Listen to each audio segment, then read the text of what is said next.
Hey, what's up everybody? So today I'm going to be coming at you guys with another review courtesy of my friends down at Kolektakon.com. It's going to be of Goldie Roger from the Portrait of Pirates DX edition, as well as Edward Newgate, aka Whitebeard, from the Portrait of Pirates EX edition. As you can see, just giving you a little glance thus far of what they look like, the enormous staff of Whitebeard, and some of the accessories. But let's go and take a little bit of a more in-depth and closer look.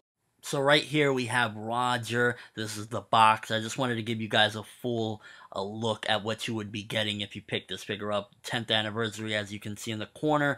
And it just like already the box itself just looks like a decoration. You get a little glance at some of the poses that you could potentially do if you wanted to, change it up or whatever. You see in the back as well. And it just really, I like the decoration around the box, that it kind of just gives you like a more of a pirate look and more of like Roger and his outfit or whatever. The color scheme is similar to his clothing, so it gives you that kind of like brown, dirtyish, like reddish look, but at the same time you get to see more of his face, as you see right there. It's just like, I like really how even the box is just beautifully decorated. Now we look at the figure, and off the gate I can tell you that it really, like, compared to some of the other figures where it's like it'll have maybe some of the detail on the clothing or stuff like that, this one, even the face for Roger looks just like him as you see him in the opening and some of the flashbacks. Like, even they got the face right with this one. I guess with Roger, since he's so defined with, like, the mustache that it supposedly grows right out of his nose, it just really, Roger's more of an easier face, I would say,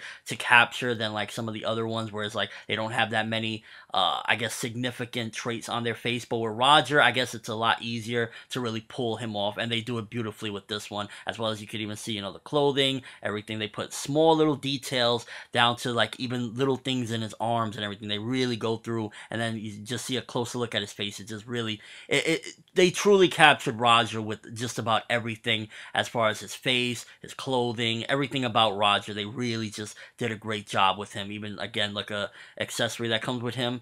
And now we're on to Edward Newgate, aka Whitebeard. Now this figure is absolutely massive. Goldie Roger comes in at 10 inches tall. Whitebeard comes in at 13 inches tall, just over a foot tall. And I mean, at the end of the day, this is Goldie Roger and Whitebeard, so they're gonna be tall, but Whitebeard just absolutely outshines. This is, to date, the biggest figure I have, and it feels almost as if it's by a landslide, because in comparison to the other ones, he just towers over everything with his massive staff. As far as his box goes, it doesn't really like look that detailed compared to Roger's. It looks like pretty simple, just giving you a demonstration of what he looks like, but it's not as fancy as Roger's box. So I'll definitely say Roger's box, like if you're just getting it straight off packaging, the packaging of Roger's a little bit more sophisticated.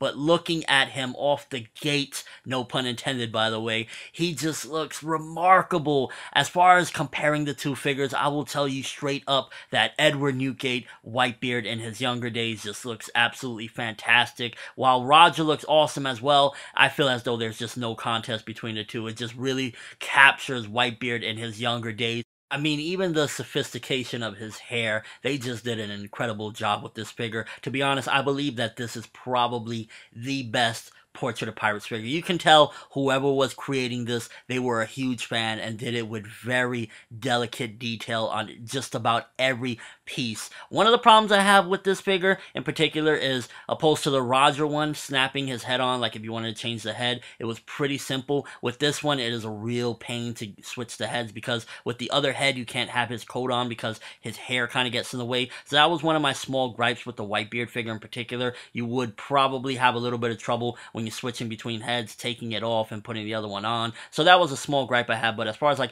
look, even the back of his coat has gloss and just this beautiful look of truly honorable and like, warrior. That's really what I like about this Whitebeard figure. It really just demonstrates what he should look like, and that's just a fantastic masterpiece of a figure. Like the battle scars on the chest, they just made sure to capture every single detail.